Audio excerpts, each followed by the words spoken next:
Hello, Siipolat ja tänään meillä on videon aiheena lennosta keksitty aihe, joka tulee varmaan ihan just päähän.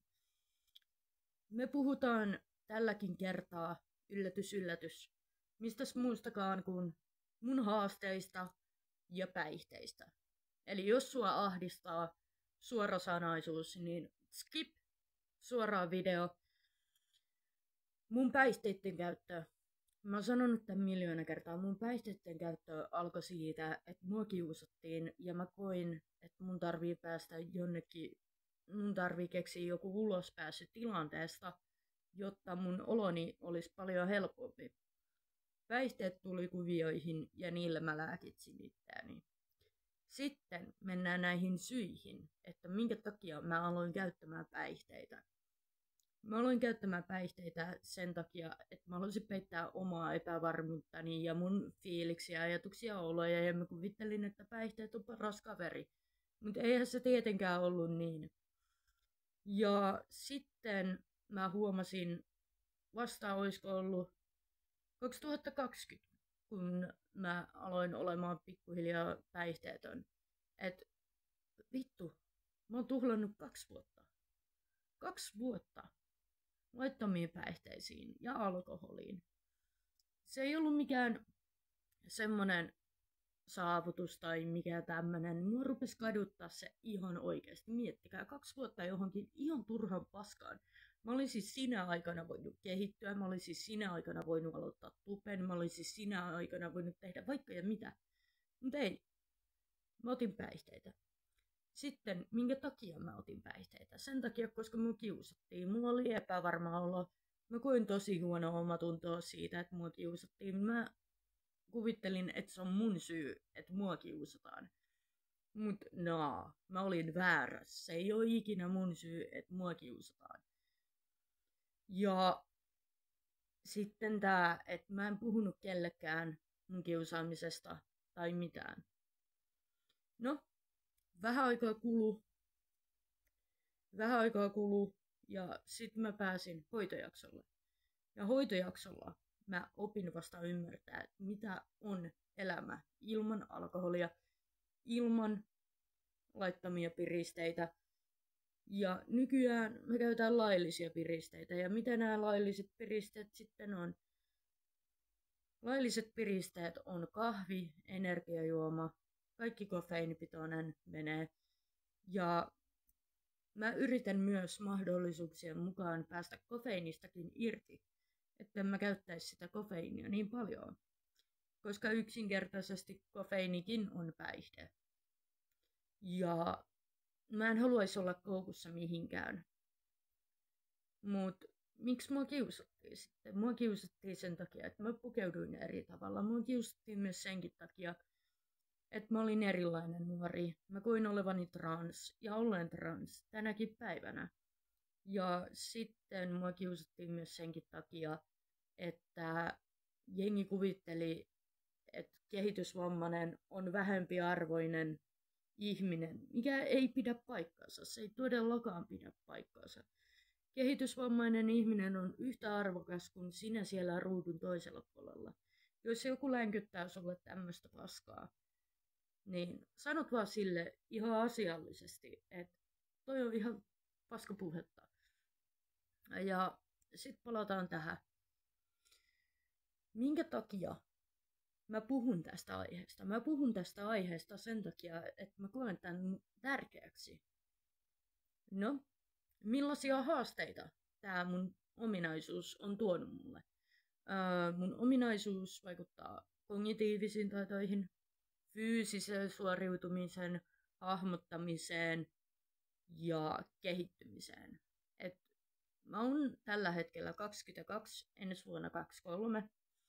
Ja mulla on hitaampi kehitys kuin tavallisella ihmisellä. Mä tuun about 1, 2 vuotta, 3 vuotta jäljessä, jotakuinkin tätä luokkaa. Mutta mä kuitenkin oon kehittynyt nyt vasta parikymppiseksi. Eli mä aloin olla pikkuhiljaa kypsä, mutta omasta mielestä mä en ole kypsä ihminen. Omasta mielestä mä en ole myöskään järkevä. Ja syy, miksi mä sanoin näin, niin mä ajattelen, että ihminen ei ole ikinä valmis. Ja mun mielestä ihmisen elämä ei voi olla kokonaan onnellista. Ja sillä mä tarkoitan sitä, että ihmiset kokee pettymyksiä, epäonnistumisia ja tämmöisiä näin. Ja nyt päästään tähän pettymykseen. Mä koen sen vahvempana kuin tavan ihminen, koska mulla on tää ominaisuus. Mä alan herkästi syyttämään siitä itteeni, että mä oon epäonnistunut jossain, vaikka se on ihan luonnollista epäonnistua. Ei aina kaikki voi mennä putkeen, ja se pitää tajuta. Mutta kun se ei mahdu mun pääkoppaan, ja sit mä rupean syyllistää itteeni siitä niin paljon, että mä ajan itteni masennukseen. Tämä on käynyt mulle useita kertoja, ja tämä tulee tulevaisuudessakin käymään mulle, mutta koko ajan mä pyrin parempaan, parempaan ja parempaan. Ja mä ajattelen tällä itsestäni, että mä en ole ikinä valmis. Mä oon aina keskeneräinen.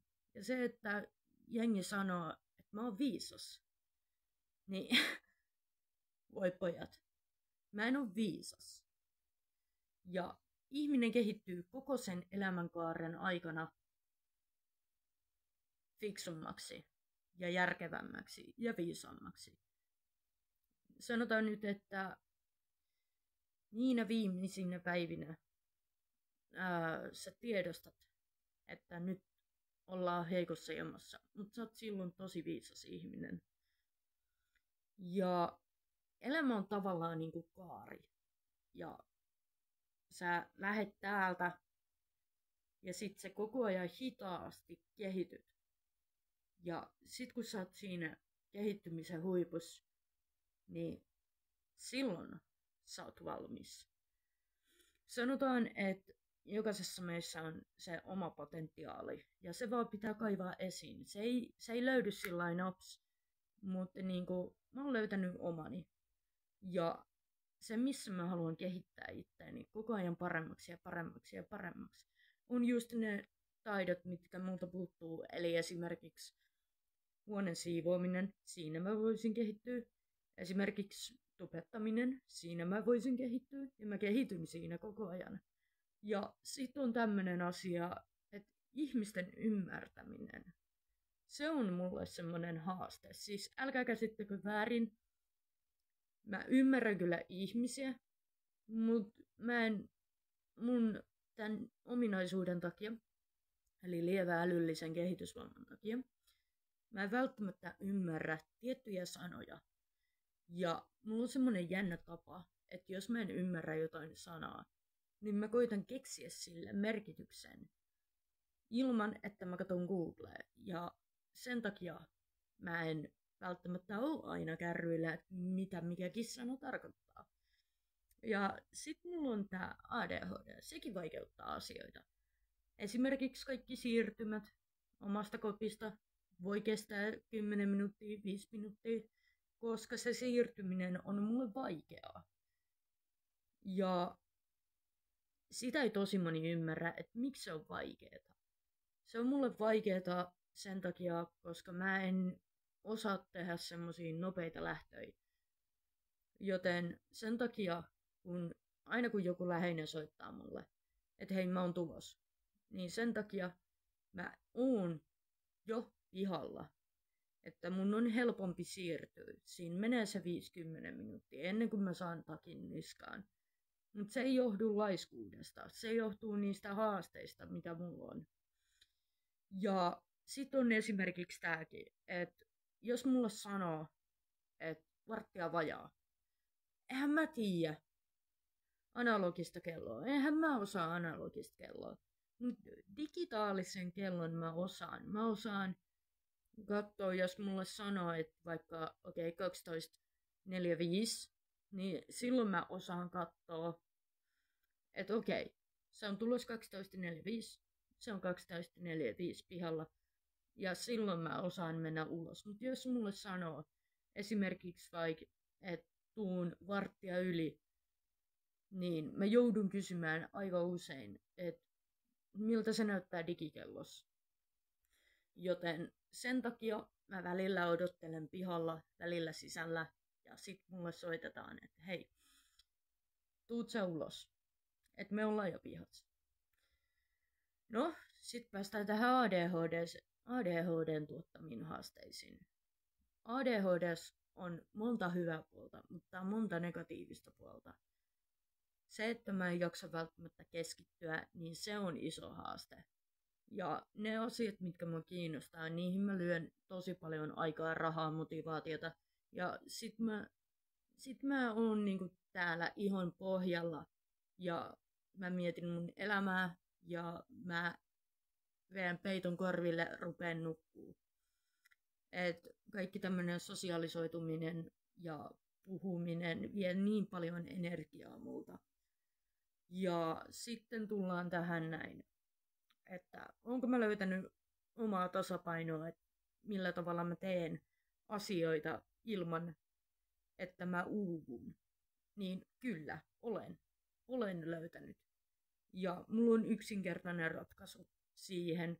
Ja se mun metodi on just se, että mä hengittelen ja keskityn hengittämiseen ja tunnustelen, miltä se happi tuntuu keuhkoissa. Ja sitten mä pystyn rauhoittumaan ja mä saan siitä energiaa seuraavaan asiaan. Mutta mun tarvii tehdä niitä hengitysharjoituksia, että mä pystyn myös siirtymään. Ja sit mulla on tosi paljon haasteita muutenkin elämässä, että niinku, esimerkiksi puheen ymmärtäminen on mulle äärettömän vaikeaa. Ja mä en ymmärrä kaikkia sanoja, niin kuin mä sanoin, mä koitan keksiä niille oman merkityksen. Ja se on tosi raskasta. Koska mä oon yksinkertaisesti niin jästi, että mä tykkään käyttää Googlea, mä tykkään käyttää mun mielikuvitusta. Ja välillä tää luova tekeminen on tuskasta. Ja miten mä diilaan näiden kaikkien ongelmien kanssa, mitä mulla on? Mä diilaan näiden kanssa tosi hyvin.